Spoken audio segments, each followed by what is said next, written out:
Nyas TV good evening news. ఏపీలో ఇటీవలే జరిగిన ఎన్నికల్లో వైసీపీ ఓటమి ఖాయమని జనసేన నేత నాగబాబు జోస్యం చెప్పారు. అందరికీ నమస్కారం. ఎన్నికలు ముగిశాయి. దాదాపు 82% ఓట్లు పోలయ్యాయి. ఇది ప్రజాస్వామ్యంలో మంచి పరిణామం. కానీ ఇదే సమయంలో ప్రజలందరం చాలా అప్రమత్తంగా ఉండాలి. ఎందుకంటే పోలింగ్తోనే ఎలక్షనీరింగ్ పూర్తి కాలేదు, కౌంటింగ్ కూడా ఉంది. ఓటమి కళ్ల ముందు కనిపించడంతో వైసీపీ అసురగణం ఎంతటి అరాచకానికి ఒడిగొడుతుందో పల్నాడు, తాడిపత్రి, తిరుపతిలో చూసాం. సైకోపాత్ అనే మాట మనం వింటూ ఉంటాం. ఈ జగన్మోహన్ రెడ్డి కూడా ఆ కోవలోకి వస్తాడో లేదో తెలియదు, కానీ ఖచ్చితంగా అతను ఒక సోషియోపాత్. ప్రజలను కులాలుగా, వర్గాలుగా, పార్టీల వారీగా విడదీసి చిచ్చులు పెట్టి ఆనందించే రకం. అతనిలో ఆ మానసిక స్థితిని మొదట్లో ఎవరు గుర్తించలేకపోయారు. ఆ వ్యాధిని తన అసురగణానికి కూడా అంటించాడు. ఈ సోషియోపాత్ మానసిక స్థితి రోజు రోజుకి ముదిరిపోయింది. ఓటమి కనిపిస్తుండటంతో వైసీపీ ముఠాలు ఉన్మాదంతో ప్రజల ఇళ్ల మీద పడి అరాచకం సృష్టిస్తున్నాయి.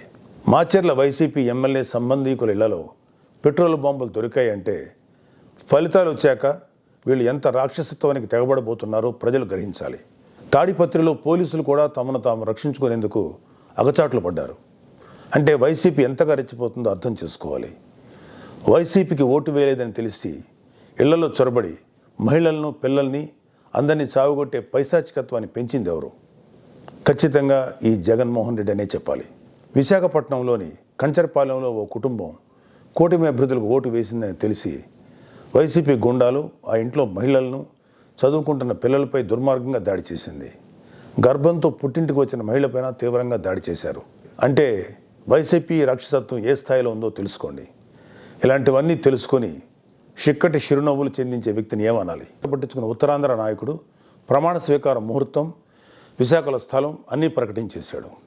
జూన్ 4 తర్వాత వీళ్ళందరినీ విశాఖలో ఉన్న ఆ ఆసుపత్రిలో చేర్చాల్సిందే. ట్రంప్ లాగే జగన్ కూడా కుర్చీ వదులుకోవడానికి ఇష్టపడ్డాం. తన ఉన్మాద బృందంతో రాష్ట్ర వ్యాప్తంగా దాడులు, హింసకు తెగబడే ప్రమాదం లేకపోలేదు. దీనిపై కేంద్ర ప్రభుత్వానికి ఖచ్చితమైన సమాచారం ఉంది. అందుకే వచ్చే నెల 15వ తేదీ వరకు కేంద్ర బలగాలను మోహరించాలని చెప్పింది. మన వంతుగా కౌంటింగ్ ముగిసే వరకు కౌంటింగ్ కేంద్రాల దగ్గర, పార్టీ కార్యాలయాల దగ్గర కూటమి శ్రేణులు అప్రమత్తంగా ఉంటూ ప్రతి కూటమి కార్యకర్త ఈ కేంద్రాలను పర్యవేక్షిస్తూ ఉండాలి. ఆంధ్రప్రదేశ్ రాష్ట్రం ఈ అరాచక శక్తుల చేతుల నుంచి అభివృద్ధి సాధకుల చేతులకు మారే సమయం దగ్గరలోనే ఉంది. అందరం ఆ శుభగడి కోసం వేచి చూద్దాం. జై జనసేన, జై హింద్. భార్యాభర్తల మధ్య నెలకొన్న మనస్పర్ధల నేపథ్యంలో రోకలి బండతో భార్య తలబాగలు కొట్టి హత్య చేసిన ఘటన మచిలీపట్నంలో చోటు చేసుకుంది.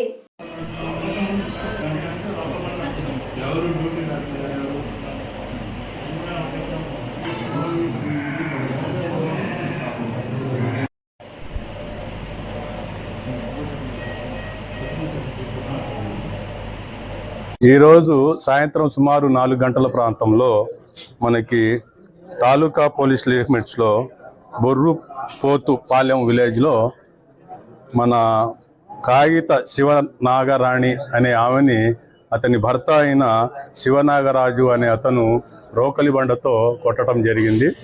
వాళ్ళకి భార్యాభర్తల మధ్య మనస్పర్ధాలు ఉన్నాయి. రీసెంట్గా కూడా గొడవలు పడతా ఆమె వాళ్ళ యొక్క అమ్మగారింటికి వెళ్ళటం జరిగింది. మంచి మాటలు చెప్పి మరలా సరిగా చూసుకుంటానని 10 రోజుల కిందట తేవటం జరిగింది. ఈరోజు ఇంట్లో ఎవరు లేని సమయంలో వాళ్ళ పెద్ద కూతురు ఈమె నిద్రపోతూ ఉంటే రోకలి బండతో ఇష్టానుసారంగా కొట్టడం వలన తల మీద ఇంకా వేరే చోట్ల సీరియస్ ఇంజరీస్ జరిగి ట్రీట్మెంట్ నిమిత్తం మన గవర్నమెంట్ హాస్పిటల్కి తేవటం జరిగింది. ట్రీట్మెంట్ పొందుతా చనిపోయింది. ముద్దాయిని తొందరలో అదుపులో తీసుకుంటాం. భారీ వాహనానికి ముందు వైపు ఉన్న టైర్లు పేలడంతో అదుపు తప్పి ఇంటిలో దూసుకు వెళ్లిన సంఘటన నూజివీడు మండలం మీర్జాపుర గ్రామంలో శనివారం చోటు చేసుకుంది.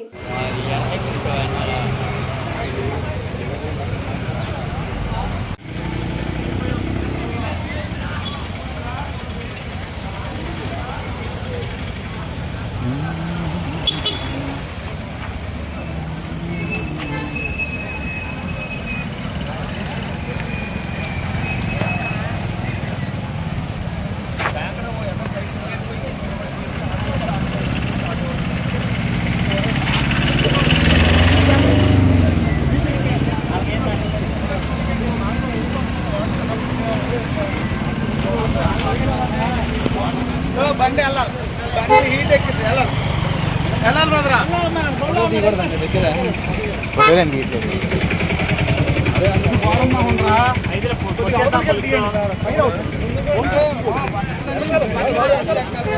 దూరం ఉన్నారు కొంచెం.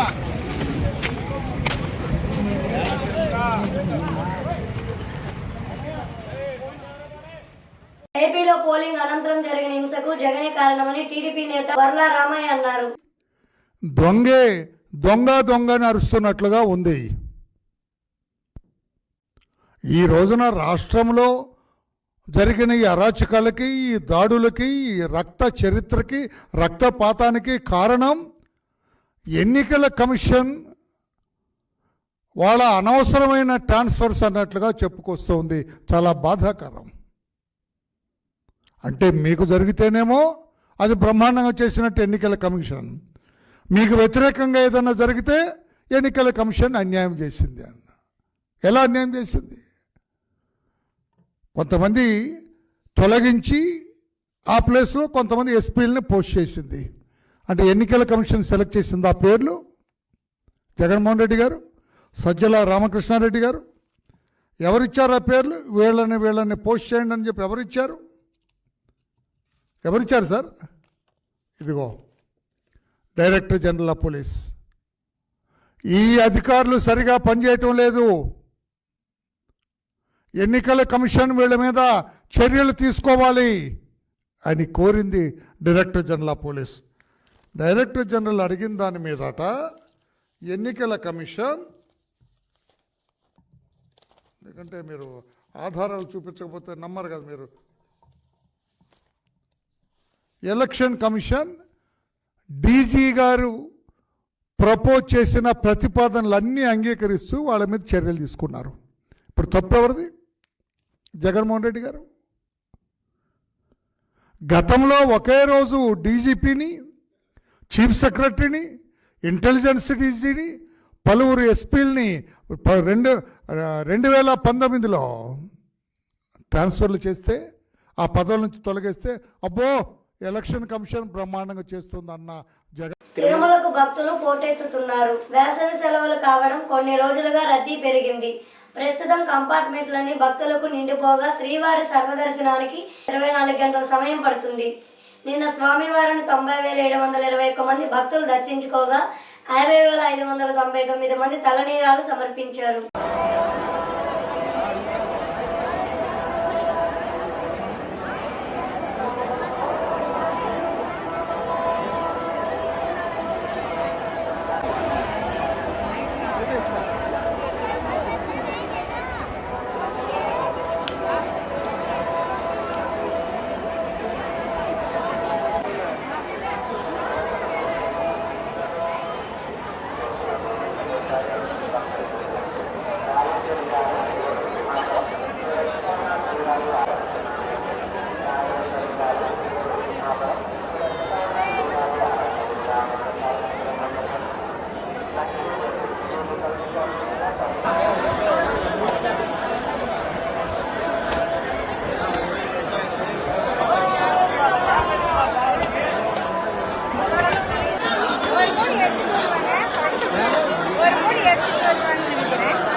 మచిలీపట్నం జడ్పీ సర్వసభ్య సమావేశంలో ఆర్డబ్ల్యూఎస్ ఏఈ పై కృతివేణ జడ్పీటీబీసీ సభ్యురాలు మహిళా రత్నకుమారి ఆగ్రహం వ్యక్తం చేశారు. ఏఈ గారు వాట్సాప్ చేస్తారు మేడం ఎస్ఐ గారికి కంప్లైంట్ రిటర్న్ గా వెళ్ళలేదు. తర్వాత రోజు డిఈ గారు రియాక్ట్ అయితే కానీ వెళ్ళలేదు. పేపర్లో వచ్చి చాలా ఇబ్బందిగా వస్తాయి. అంటే అంత నిర్లక్ష్యం ఏంటి మేడం?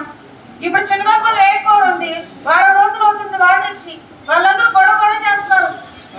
ఆ చివరి వరకు వాటర్ అందించలేకపోతున్నాం సిబిడబ్ల్యూ స్కీమ్ నుండి. మేము చెప్పింది అదే కదా మీకు, మీరు ఏఈ గారి వల్ల ప్రాబ్లం అంతా. ఇప్పుడు కొత్తగా ఏఈలు ఒకరు వచ్చారని జాయిన్ కాలేదమ్మా. కొత్తగా ఈయన మార్చేయండి. మాకు ఎందుకు వచ్చింది ఫస్ట్ నుంచి మేము అదే అంటున్నాము. ఆ ఏఈని మార్చి మాకు కొత్తగా వచ్చిన ఆయన్ని వేయండి. లేదా ఎవరైనా. ఈ వార్తలు ఇంతటితో సమాప్తం.